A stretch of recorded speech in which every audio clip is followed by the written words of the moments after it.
in Springfield, Massachusetts, they hate picnics. They hate picnics. No one likes picnics. I can't get anyone to attend. Lots of times people are tasked with things they don't like to do. My mindset was, this has to work. Failure is not an option. And if you don't like to do it, are you going to do it well or poorly?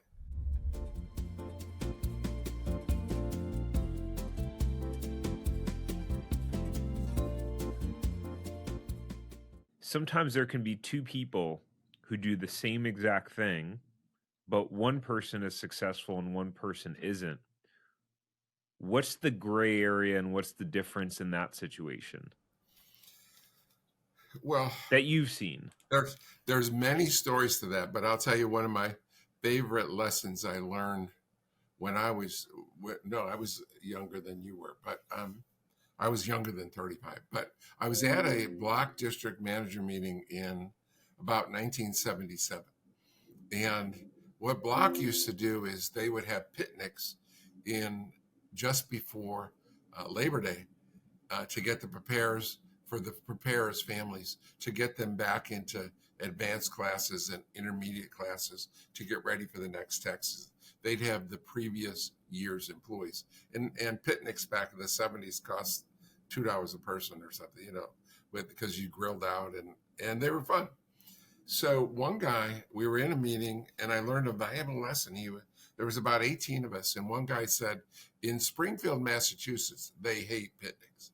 They hate picnics. No one likes picnics. I can't get anyone to attend.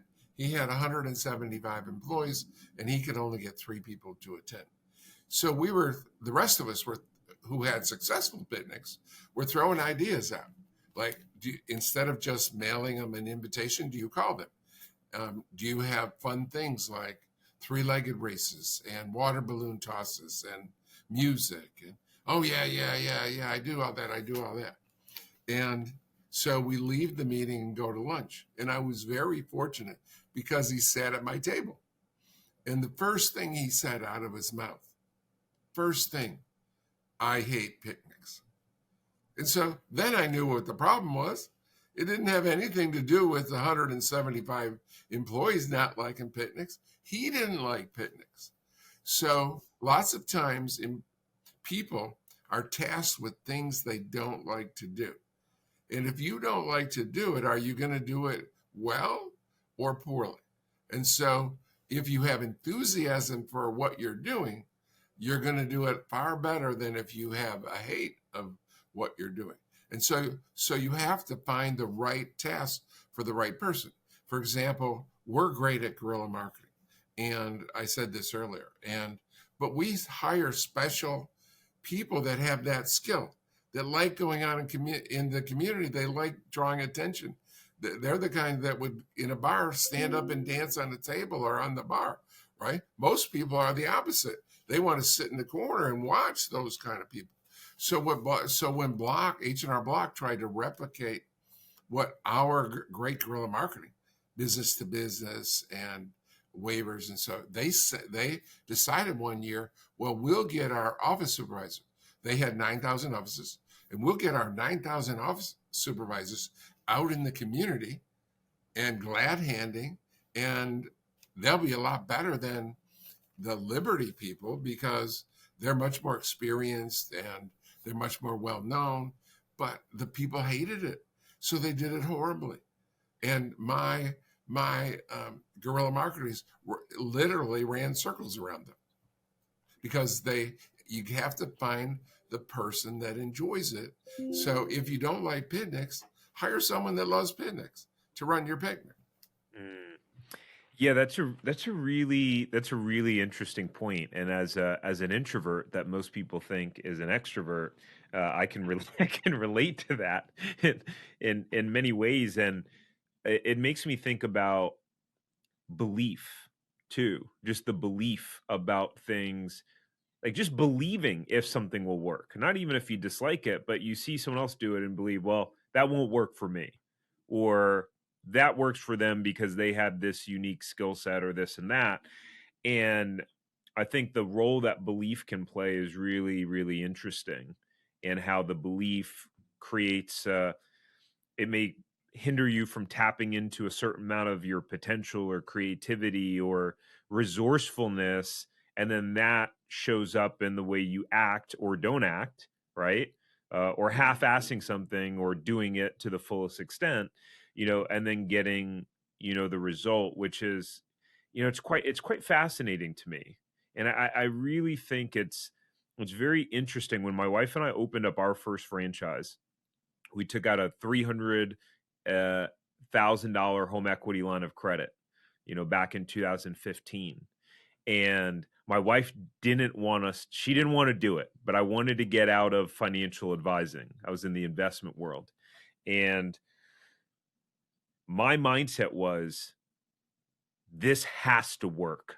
Failure is not an option, because I promised my wife, I looked her in the eye, I twisted her arm to get her to sign those HELOC documents with me, and I promised her that we weren't going to fail.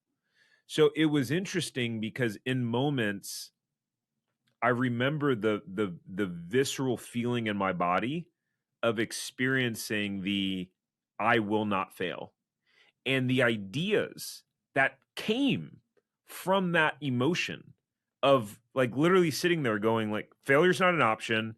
Okay. And then all of a sudden my brain would think of an idea, and then I would act on that idea. And it was like those pieces and those steps adding up over time. And to your point of what we were talking about earlier, it's like God blessed you with a gift to have that confidence and that resourcefulness, because some people, and I've experienced this myself in other moments, is doubting so much or doubting myself. And then of course it winds up failing, because the whole time I'm thinking about all the reasons why it won't work.